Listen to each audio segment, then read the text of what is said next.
नमस्ते, मैं प्रोफेसर राम शर्मा। हम देख रहे हैं कि पिछले एक महीने से एयर क्वालिटी इंडेक्स 350 से 400 के आसपास चल रहा है और मेरठ भारतवर्ष का सबसे प्रदूषित शहर बन गया है। और बाकी जो 3-4 शहर हैं सबसे प्रदूषित, वो भी मेरठ के आसपास ही हैं। बागपत, मुजफ्फरनगर, नोएडा, यानी दिल्ली के आसपास एयर क्वालिटी इंडेक्स 350 से 400 के आसपास चल रहा है, जो कि 30 होना चाहिए।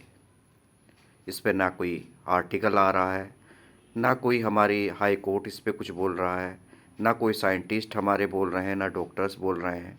हमारे फेफड़े निरंतर बैठते चले जा रहे हैं। एक अजीब तरह की खांसी सभी को हो रही है, वायरल हो रहा है।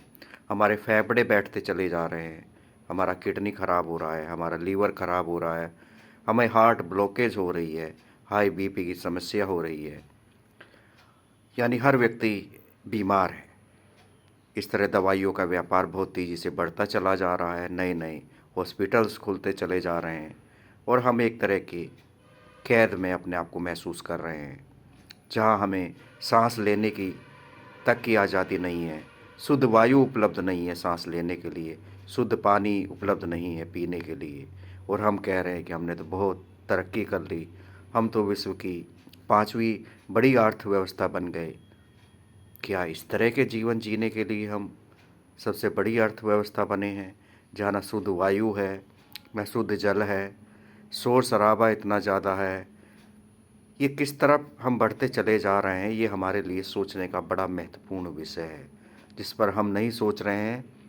और धन कमाकर, जेब में पैसा आकर हमें मोमेंट्री हैप्पीनेस मिल रही है, और वही मोमेंट्री हैप्पीनेस पेड़ को काटकर पैसे जो मिल रहे हैं उससे मिले, गाड़ी दिखाकर मिले, अपना ज़मीर बेचकर मिले, अपने जो प्रिंसिपल्स हैं, मोरल्स, उन्हें ख़त्म करके मिले।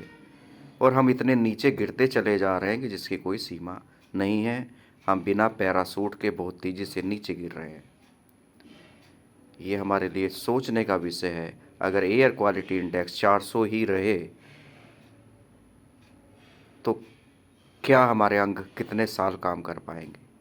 सरकार इस एयर क्वालिटी इंडेक्स को किसानों की पराली से जोड़ देती है, जबकि धुआं अलग अलग होता है। गाड़ी का धुआं कितना खतरनाक होता है, उसी तरह से हम हवन यज्ञ करते हैं उसका धुआं, चूल्हे का धुआं, ये सब अलग अलग है।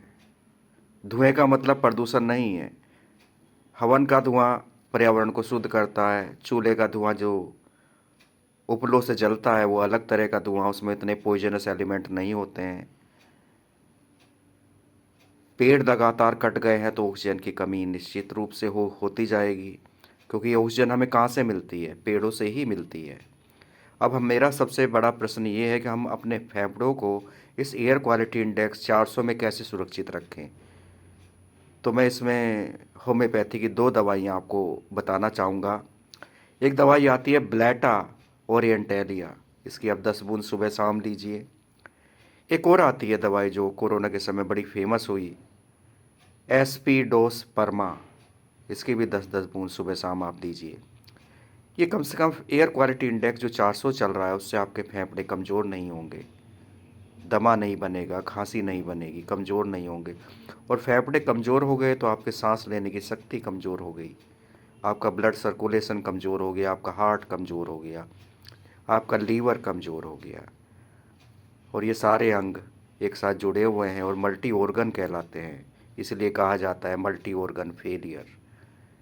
जागें और जीवें, अपनी जिज्ञासा ज़रूर जानने का प्रयास करें कि एयर क्वालिटी इंडेक्स 400 है तो हमारे ऊपर क्या प्रभाव है, हमारे बच्चों के ऊपर क्या प्रभाव है, बड़े बूढ़े व्यक्तियों पर क्या प्रभाव है। ये अवश्य जांच का विषय है। सर्वे भवन्तु सुखिनः।